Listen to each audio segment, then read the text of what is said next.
Halo semuanya, pada kesempatan ini kita akan belajar bersama-sama tentang apa itu sistem informasi akuntansi.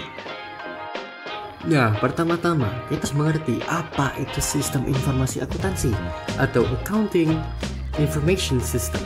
Nah, menurut Wikipedia, sistem informasi akuntansi ini itu adalah metode berbasis komputer untuk melacak aktivitas akuntansi yang dipadukan dengan sumber daya teknologi informasi.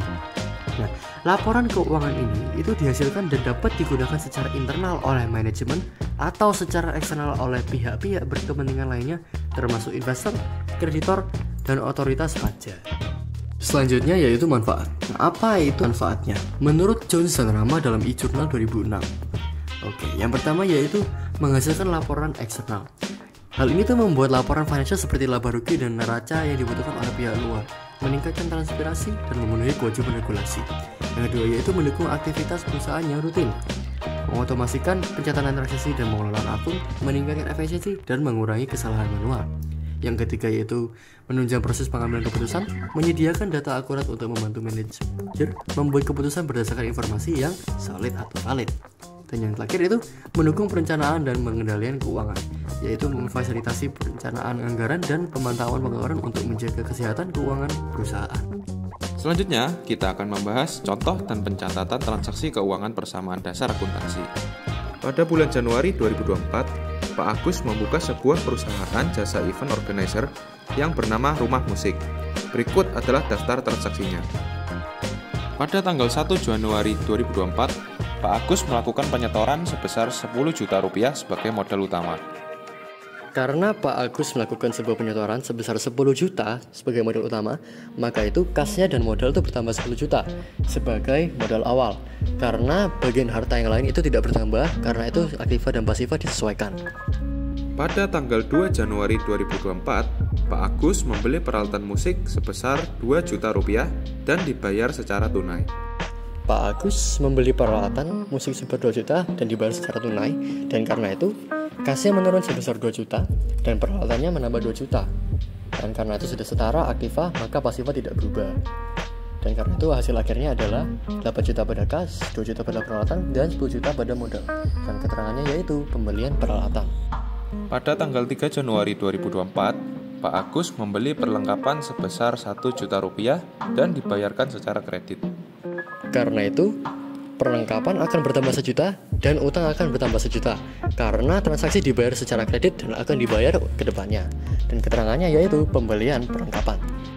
Pada tanggal 4 Januari 2024, Pak Agus melunasi utangnya pada tanggal 3 Januari lalu. Karena Pak Agus melunasi semua utangnya, maka kas berkurang 1 juta dan utang juga berkurang 1 juta. Dan keterangannya adalah pembayaran utang. Pada tanggal 5 Januari 2024, Pak Agus menerima pembayaran dari klien A sebesar 2 juta rupiah secara tunai. Setelah Pak Agus melakukan penataan sebuah acara. Pak Agus telah melakukan jasanya, maka itu Pak Agus dibayar, kasnya menambah 2 juta, dan modalnya juga menambah sebanyak Rp 2 juta. Dan keterangannya yaitu pendapatan jasa. Pada tanggal 6 Januari 2024, klien B meminta Pak Agus untuk mengaturkan acaranya. Namun, klien B akan membayar Pak Agus keesokan harinya sebesar 2 juta rupiah. Karena itu, piutangnya akan bertambah 2 juta karena klien akan membayar Pak Agus keesokannya, dan modalnya juga akan meningkat 2 juta karena piutang juga meningkat. Dan keterangannya yaitu piutang jasa. Pada tanggal 7 Januari 2024, klien B melunasi pembayarannya kepada Pak Agus. Karena klien B telah melunasi semua pembayarannya, maka piutangnya menurun sebanyak 22 juta rupiah dan kasnya menambah 2 juta. Dan ini masuk dalam keterangan pendapatan jasa.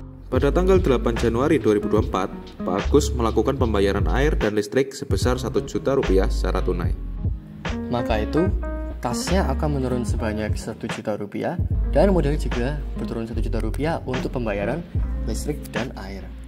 Pada tanggal 9 Januari 2024, Pak Agus menerima uang muka sebesar 2 juta rupiah dari klien C untuk acara yang akan ditata minggu depan. Maka itu, kasnya akan bertambah 2 juta rupiah dan utangnya akan juga bertambah 2 juta rupiah.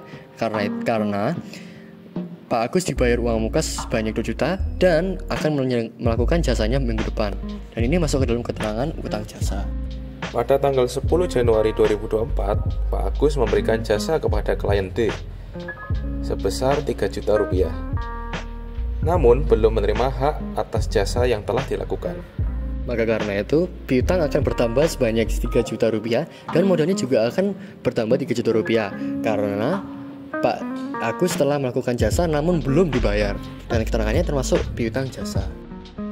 Berikutnya, saya akan menjelaskan apa itu komponen PDA. Komponen PDA dibagi menjadi 2, yaitu aktiva dan pasiva. Pada bagian aktiva, biasanya terdiri dari kas, perlengkapan, peralatan, dan piutang. Kas adalah uang tunai dan saldo simpanan dalam sebuah perusahaan. Perlengkapan adalah benda yang habis dipakai. Peralatan adalah aset yang digunakan dalam operasional perusahaan, dan piutang adalah pemberian kredit kepada debitur. Sedangkan pada bagian pasiva terdapat 2, yaitu utang dan modal. Utang adalah utang yang masih harus dibayar, sedangkan modal adalah ekuitas atau jumlah aset sebuah perusahaan. Jadi, sistem informasi akuntansi tidak hanya mencatat dan mengolah data, tetapi juga memberikan analisis kinerja keuangan. Dengan laporan yang dihasilkan, manajemen dapat menganalisis performa keuangan perusahaan untuk membuat keputusan strategis yang lebih baik ke depannya. Sekian penjelasan tentang akuntansi dari kami, semoga membantu.